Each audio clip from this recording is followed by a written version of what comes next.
Hi, I'm Barbara Robbins, And I'm Breanna Cox. and together we are the Awakened Woman. Welcome to our podcast. Today's topic is imposter syndrome in the workplace, how to recognize and overcome it as a woman leader. So, Brianna, let's get started. Have you ever felt like a fraud despite evidence of your success? I think we all have. I definitely experienced that, although I will say that it wasn't something I was consciously dealing with when I was becoming aware of it. It was more subconscious. Just understanding that maybe when I went to go price a service or I went to go do something, just that little doubt of, are you sure you should do this? Like wanting to minimize or limit myself or make myself smaller in some kind of way for fear that my value wouldn't be enough of, to measure up to what I was asking for. Like for example, if I was pricing like a coaching package or a service, being worried that maybe other people would be like, "Oh, she's asking too much," and not, see my value. Less about maybe not feeling like I was able to do it and just more about being concerned about the value. Although when I was first getting started with my business, when I was doing, Akashic readings and healing sessions, each time I would introduce like a new service, I would be a little worried at first as to like whether or not it was going to be effective or what happens with that 2% of the clients I try to help, I'm not able to help, things like that. But I think for me, the biggest struggle has been more so worrying about my pricing, like pricing based on value instead of worrying about what other people might think about my value, which is usually just a misnomer and coming from that very thing, that imposter syndrome, and not really true reflection. Because the truth is, people value people more if they value themselves. Say that again. People value other people more when they value themselves. Hmm. People value other people more when they value themselves. Wow, that's really deep. So it's not my fault. It's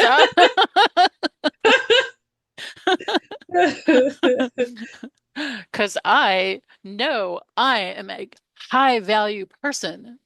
It's all these other people that don't value themselves. And so they don't recognize how incredibly awesome I am, right?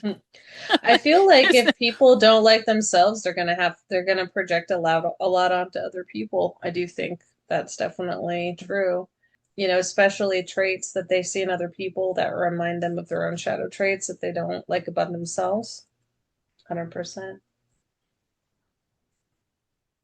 Yeah. Hmm. I'm thinking of a story, but it doesn't really relate to this, so I'm going to save it for another time. Um, I read that imposter syndrome is more common than we think, and that there are like several different common symptoms. One is discounting achievements, another is overworking to prove yourself. Mm. We'll go over these again if you want to. I'll just read the four. The third is fear of being exposed as a fraud. That's like, aha, we knew you were a fake. Um, and the fourth is downplaying accomplishments. That I think is so, I think people don't even recognize that. So it seems that women leaders are especially affected more than men. Well, men, they think they're the best thing since sliced bread. So I don't know that they have imposter syndrome as much as women do. I think that society sort of subconsciously programs women to second guess themselves on a lot of things. And a lot of times, like, women are programmed to think that a good woman is somebody that overgives and overworks and does all these things, when actually, if you want to get technical, if we're talking about the male and female dynamic, men actually value women that do less. Like they like the chase, they like the feeling of providing and taking care of a woman, and they will tend to be drawn to black cat energy more than golden retriever energy. It's the man that's the golden retriever and the woman that's the black cat. And so we've been brainwashed to really do things that work against us instead of in our favor in that regard. I know that's, if I go too much into that, that's going to go way off topic, but that has just popped up for some reason. Maybe somebody needs to hear it on the podcast at some point. But I really feel like overgiving is a big part of imposter syndrome that a lot of people struggle with. They feel that if they do more, that people are going to recognize their value. And if they don't do a certain amount, then they're not going to be seen as valuable. And that was the part on the list that really stood out to me when you were talking about it. I'm looking right now at what's called the double bind, with being confident may seem as arrogant, but being humble may seem as weak. That's what, thank you, because that was what was popping in my head earlier when you were talking about the minimizing achievements. I thought that's like a false humility thing. People mistakenly believe that if they appear humble, like it's too proud to be excited about something, to be an accomplished person. And it can't be further from the truth, because when you are doing something because you feel a sense of imposter syndrome, or it's coming from false humility. It's not really even coming from humility. It's really coming from false humility in that regard, because you're wanting to come off a certain way instead of simply just being that thing, right? I feel like people that don't, here's another thing that I think might hit for some people out there. People that don't value themselves, when they see somebody else achieving, are automatically going to be like, oh, that person's full of themselves. Oh, that person's this, that, and the third, right? They're not going to value them because they don't value themselves. And then when that same person looks at somebody that's not really, who might be minimizing themselves or trying to come off as humble, yeah, depending on the nature of that person, they may see that person as a target, like an easy target, or they just may see them as not able to be competent, you know, depending on the character of the people involved. But I was thinking that it's so funny you brought that up, because when you had mentioned the minimization, I was thinking that, like, and really the key is just to value yourself and the knowledge and the expertise you bring, and not worry about controlling the narrative of what other people think. Because the people that are going to resonate with your message are going to flock to you, and the people that aren't. And it's not your responsibility, it's not our responsibility to control how people are going to perceive us, and whether or not they're going to perceive us as full of ourselves or humble or even fake. It's not our problem. It's their problem.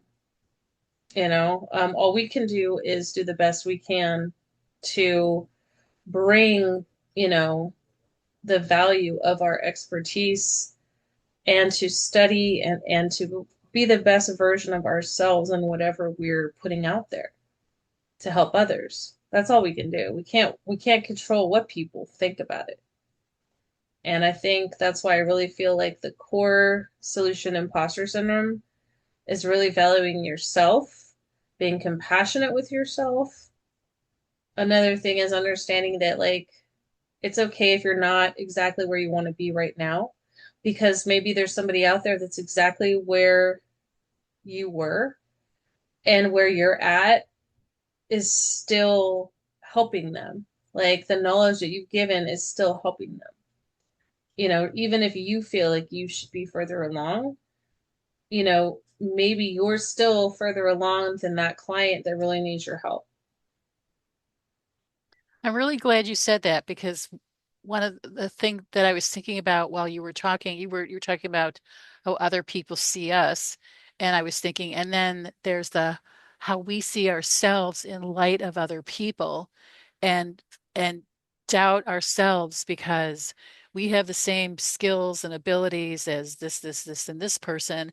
And why are they making so much more money than I am? And why do they have so many more clients? And why are they getting all this publicity? And I'm not. So I must be an imposter. Right, But the comparison game.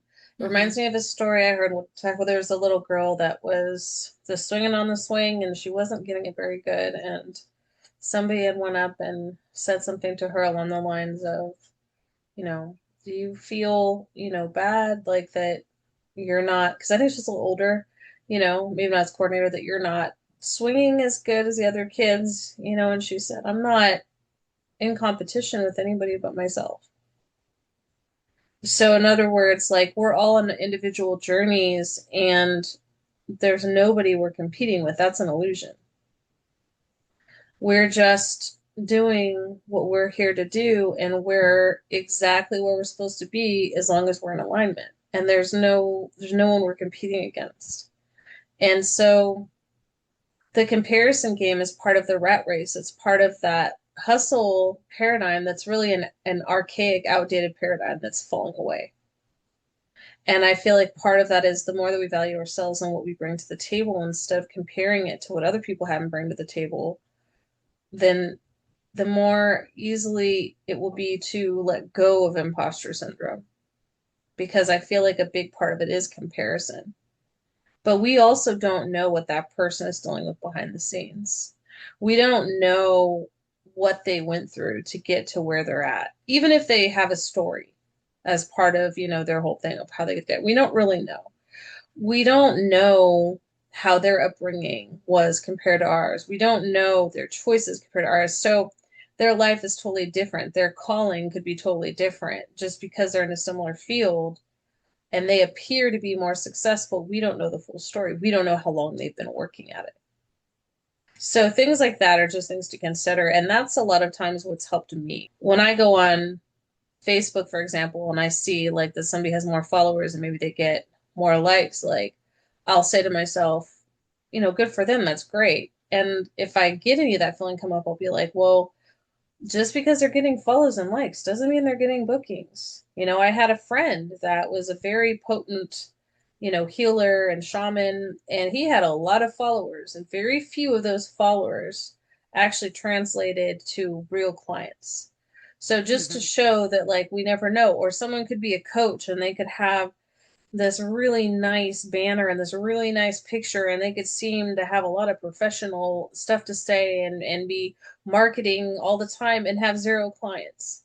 So a lot of times, appearances don't mean anything. Like everything that glitters isn't gold, and so it's kind of silly for us to get all upset over the appearance of how someone seems to be more successful than us and why are they more successful than us when we really don't know their whole situation or what they went through to get there. And our journey is vastly different. And we could wake up tomorrow, go viral, and hit multiple six figures or seven figures overnight. You never know. And also everybody's definition of success is different. I overheard the story that someone was telling. There were two leaders of similar organizations, and this was before the internet. Um, and they were talking about how they were doing with growing their organization. And one of them said that they had about 35 regulars come each week, and then asked, how many do you have? How many people do you have in your organization? And he said, oh, under 500, which is true, but it turned out that they had five people come regularly. Mm, So we have hmm. under 500. That's the truth. Wow. So the guy who has 35 people coming regularly has way, way more people coming And than that's what the I'm other. saying. People can be really good at creating an image, and Yeah. you could have no idea what's really going on behind the scenes. And that's what I learned years ago. Is I don't really. that's my go-to. Like if I ever feel like a twinge of like comparison, imposter syndrome, jealousy, anything like that, I always go through that whole cognitive process of walking myself through that. Like, well, first of all, you don't know. And even if they are that successful, instead of being butthurt and thinking like there's something wrong with you, maybe try to learn from them, see what they're doing that you're not, if it resonates. But also understanding that everybody is on a different path and different journey, and what looks like success to one person may not to another. Also, they may be busting their ass and chasing people and doing certain marketing tactics that I have no desire to do. So if it takes me 10 years to get to seven figures and but it took them 2 years, but they're having to constantly hustle and do all these things to maintain that, I don't want that energy. That's not worth it to me. So if it takes me 10 years to get there, but I'm doing a slow build and I'm doing passive income and I'm living a soft life, then to me that's success. So again, it has a lot to do with what people feel and what they want for themselves and what they really desire. And this also piggybacks back to our last episode when we were talking about designing a business. We don't know what that person's business plan looks like and what they may be doing behind the scenes to uphold all of that. And they Hmm. may be okay with hustle, for example. And maybe, you and I are not. I mean, I know I'm not. So, just as Right. an example, we don't really know everything going on and what this person has to do to maintain all of this. When my husband and I were still married and we moved into this house, and it was a brand new house, brand new subdivision. There wasn't even grass here. And we bought this little pine tree that was maybe 12 inches tall at the time. And my husband tends to believe that if a little is good, a lot is better. So he like double and triple fertilized this tree and it grew really fast. Look how tall, but it was weak.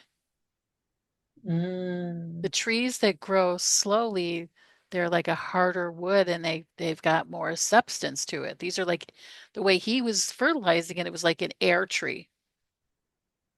And like it just wasn't really solid wood. So just because somebody's growing really fast, that that doesn't mean anything necessarily. I love that analogy. How appropriate. Yeah. So I have um several types of imposter syndrome. It's from a Dr. Valerie Young's work on imposter syndrome types. And I'll list the five. It's the perfectionist who sets impossibly high standards, the superwoman who pushes to work harder to prove worth, the natural genius believes success should be effortless. Oh my God, that's me. That's Oh my me. God. I was just thinking the same thing. That's me. Oh my God. The spotlight just turned on. The hand of Yeah, God I felt pointed the to me. same thing at the same time as you did. That was hilarious. I'm like, oh, that's me right there. Oh my God, I can't go on. Okay, I'm gonna go on. And then we'll head right back to the natural. Oh God, I can't even talk. The soloist, I can't talk. The soloist who refuses help and tries to do everything alone.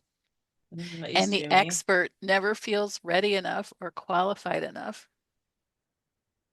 Hmm. These are all really good. They're very good. And I could see how I'm sure everybody hits somewhere on the spectrum. Of course. I'd like to hear from people and see which one they relate to. Comment down below. If you guys are watching this podcast on YouTube or any other channel, yeah, Yeah. please let us know what you think, what you're dealing with, and what's helped you. Yes, I'm going to say them again. The perfectionist who sets impossibly high standards. The superwoman pushes to work harder to prove worth. The natural genius believes success should be effortless. The soloist refuses help and tries to do everything alone. And the expert who never feels ready enough or qualified enough. Okay, the natural genius believes success should be effortless. I would never have thought that that's part of imposter syndrome. Yeah, honestly, I don't think there's anything wrong with that as long as it's not. Well, I'll have to hear kind of how she breaks it down. But as long as it's not in a delusional way where they just think that, well, I'm so smart and so I shouldn't have to put any effort in, and then I beat myself up if I don't put effort in, and then nothing happens because it should come easy.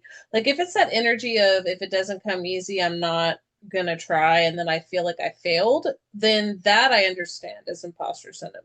And I was like that when I was younger. I am not like that anymore. As an adult, 40-year-old woman, not to say that there's anything wrong with still dealing with that. Absolutely, we all deal with different stuff, right? But for me, the struggle has more so been I believe that, but not in a way where I feel like it's more balanced now, where it's like I'm going to have to take aligned action consistently. And I know that if I do that and I know when to pause and when to plant, then that abundance of success will find me. So it's no longer an issue of, oh well, I'm just so smart, I'm used to understanding things and having things happen fast, and when they don't, I must have messed up, I failed, da da da. It's no longer that. It's now just more of, well, I still believe that I should be able to work smart and not hard, but I now know I still have to take aligned action. And I'm not failing if things aren't just happening miraculously fast, fast, fast, fast. This reminds me of a story, of course, because everything reminds me of a story. Um, it was a Wednesday afternoon, and I'm sitting at the computer and I'm trying to solve a problem. And I can't tell you what the problem was, but it had to do with work. And I was really frustrated and I just wanted to give up. And the only thing I wanted to do was lay on the couch and watch a movie. So I believe in taking inspired action, and my inspired action was to give up and go watch a movie. So that's what I did. And the movie that came up for me to watch as I'm going through looking at what was on was Mean Girls. I'd never watched Mean Girls before. And as I'm laying there and watching Mean Girls, I'm thinking, oh my God, what am I doing? I'm supposed to be productive.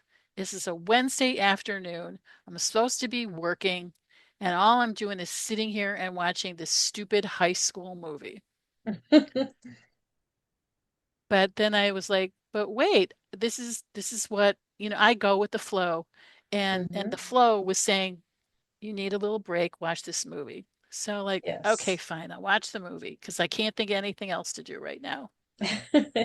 And at the very end of the movie, there was like a math debate. And so it was a peak crisis moment. And it was Lindsay Lohan against this other girl, and she got the answer wrong. So Lindsay Lohan had to come up with the answer, and she's freaking out and she can't think of the answer, and you know, tension is building. And all of a sudden, she gets it. She knows what the answer is. And she exclaims the answer, which is, there are no limiters. And that was the answer to what I was looking for when I was working at the computer. Oh. I know. Like, who would have thought that watching it's not a stupid movie, but, you know, a stupid high school movie in the middle of a work week would get me the answer to my work dilemma. And that's a perfect example of why it's so important for us to, because that is aligned action. So, like, you might have been thinking, oh, I'm not being productive, but you were because you were going with the flow, you're listening to your intuition. That is aligned action. People don't understand that aligned action doesn't always have to be doing the stereotypical thing that you might think is building your business, because quite often, especially as women, when we're sitting back and we're resting, that's when we receive downloads. That's when we receive insights that help us with our business. So I was being the superwoman, thinking that I needed to push and work harder in order to prove my worth. And the dilemma was, what am I doing laying on the couch doing nothing? I'm not working. I'm not pushing to accomplish anything. I'm just vegging. But I was doing the very thing that I needed to do to be the natural genius. There you go. And you know what? I can resonate with that. Those are the two that I probably bounce back and forth from the most. And as I've gotten older and I've done, more and more work on myself, I feel like it's not, it's definitely gotten easier and changed forms. And I feel like I've gotten so much better about not being the superwoman and just being able to gauge when it's time to rest, when it's time to receive, and when it's time to take, aligned action, which, as I was just pointing out, can sometimes be resting or receiving anyway. Yeah. And then going from the natural genius that, is used to things coming easy, and when they don't, thinking they failed and giving up, to going to the natural genius, like you were just saying, that receives insights from knowing when to take inspired or aligned action, even if that doesn't seem like it makes logistical sense. That's what genius energy is. It's not always, logical, but it's genius. Yeah. So it's really remembering that even when you're getting this inspiration, that it's not that's not the imposter. The Mhm. like where is this information coming from? This makes no sense. Well, no, if it's coming to you, if this is your practice and this is how you operate, why are you doubting yourself all the time? You always get these intuitive inspirations that might not make any sense, but so one of my little sayings is go that I comes up on my phone regularly to remind myself is go with the flow even if it doesn't make sense. So I have some tools here that people can use to overcome imposter syndrome. One is to acknowledge that voice of doubt, but don't Mhm. let it drive you. Mhm. The next is to reframe who am I to do this into who am I not to? Ooh, I like that, Barbara. Say it again. Say it again. Instead of who am I to do this, you say, who am I not to? Like if before the call, I was telling you about how I was helping my boyfriend to who wasn't even really looking for a new phone, but I just got this hit of started looking for phones and plans. And, you know, I was feeling really confident about it, but at the same time, we haven't known each other that long. And so, he doesn't understand the way I operate. And I'm trying to be kind of gentle with this instead of like obsessed the way I am with just myself. Like, get this done now. I can relate to that too. I totally feel that. And so I was kind of coming at this with him with not that who am I to do this, but not with tremendous confidence because I don't have a proven history with him of operating like this. And I I think okay, so I'm doubting myself again. Like I was about to say that, like but oh this is good because I this is should like this is unwrapping that whole thing. yeah, like I should have been more confident. I should have been more insistent. But like, okay, so imposter syndrome was taking over because a part of me was like, well, I don't know if this is the plan for him, and I don't know if this is what he wants to do, and I don't want to step on his toes because he's really independent and um, he doesn't like listening to anybody. Um,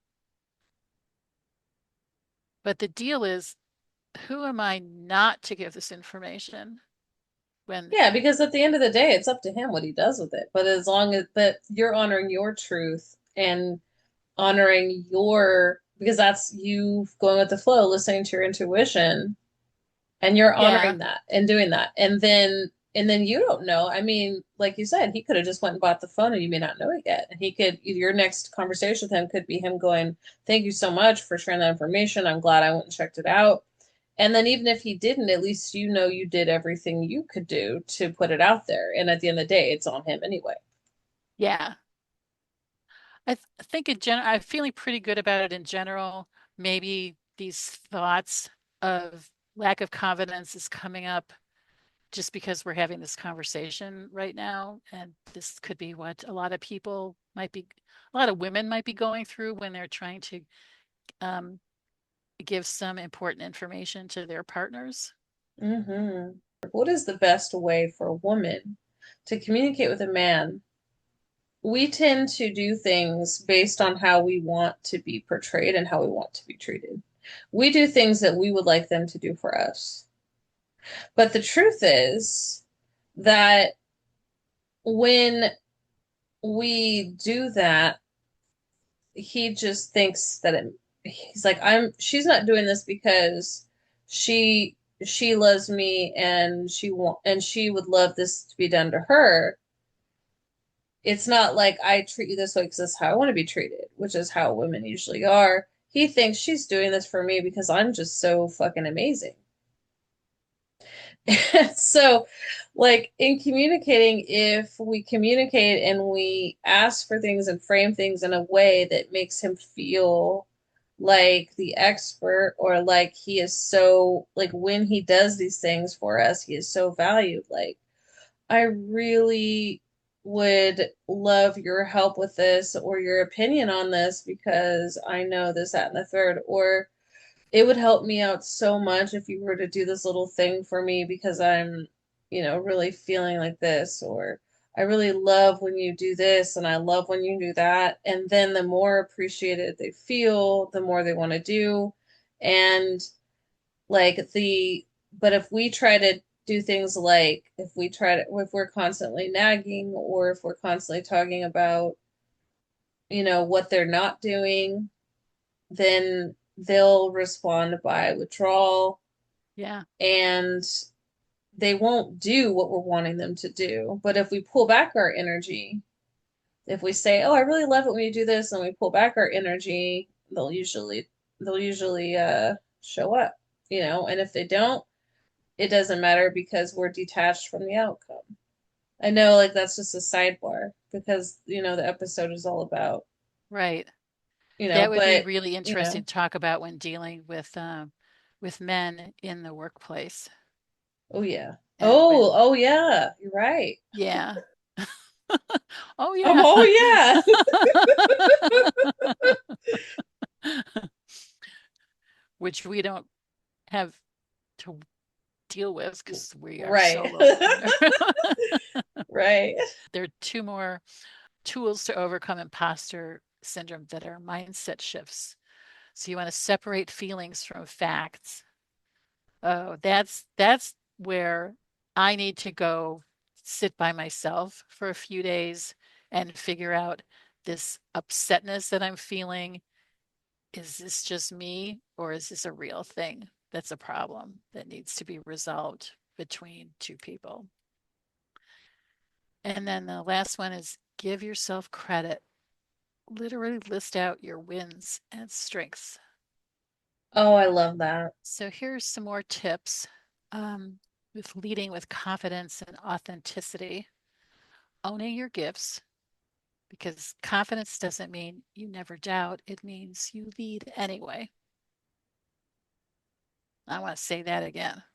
Owning Hmm. your gifts. Confidence doesn't mean you never doubt, it means you lead anyway. You lead anyway. That's kind of going with the flow and trusting yourself. And even if it doesn't make sense, you lead anyway. Um, Vulnerability is strength. Because people trust leaders who are real. Hmm. Normalize conversations about imposter syndrome in your circles and teams. I'm going to read the last one, then I want to go back to normalizing conversation. Encourage other women. Success isn't about being perfect. It's about showing up with heart. Mm, I like that. Yeah. There was a workshop I was at that we had to list three people that we admire the most, and and then the three people that we detest the most. And then for the people we admire the most, we had to write down three qualities for each of them that we admire the most, and then three qualities for each of them that we detest. So even if it's somebody like Steve Jobs you admire the most about his genius with inventing technology, or even just his marketing prowess at uh, wooing people to love what he does. But then something that you detest about him was that he was controlling, right? And so then the three people that you detest the most, we were to write down three things for each of them that we detest the most about them, as well as three things that we find very admirable about them, or not, but three things that are really good about them. So one of the people that I detested the most was Hitler. And of course, it's very easy to write down three things that I detest the most about him.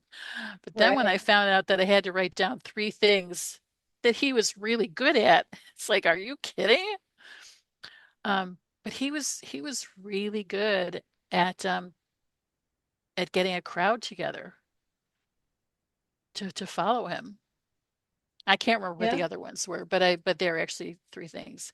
And out of that, we were supposed to that illuminated our our shadow side.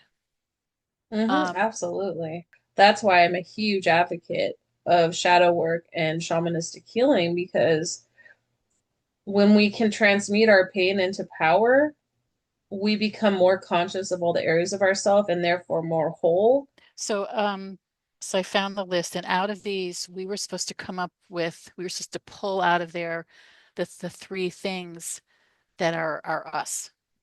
And when once we found them, we went around the room and everybody said their three things, and then said, and I love that about myself. And Nice. and there's another part to this too, but the so mine were I'm a manipulative, self-centered control freak. And I love that about myself. Because when you look at the opposite of that is that I know what I want, and I know, and I do what I need to do in order to make happen what I believe is the best to happen. Oh, you think I'm a control freak? You're right, I am. And I love that about my, like, what? What are you saying? I'm trying to be mad at you. So we've talked about what imposter syndrome is, how it affects women leaders, the types and tools to rise above it.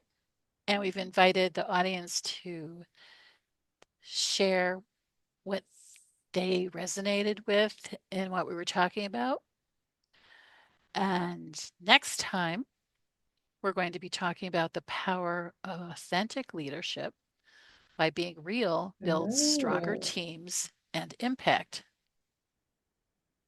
So we're going from imposter syndrome to the power of authentic leadership. We could take the imposter syndrome and make that into a really strong foundation of with the I know that about and I love that about myself. Let's take that imposter syndrome and make it into I love that about myself and make that the foundation so we can rise into the power of our authentic leadership. So until next time, I'm Barbara, And I'm Brianna. and we are the Awakened Woman.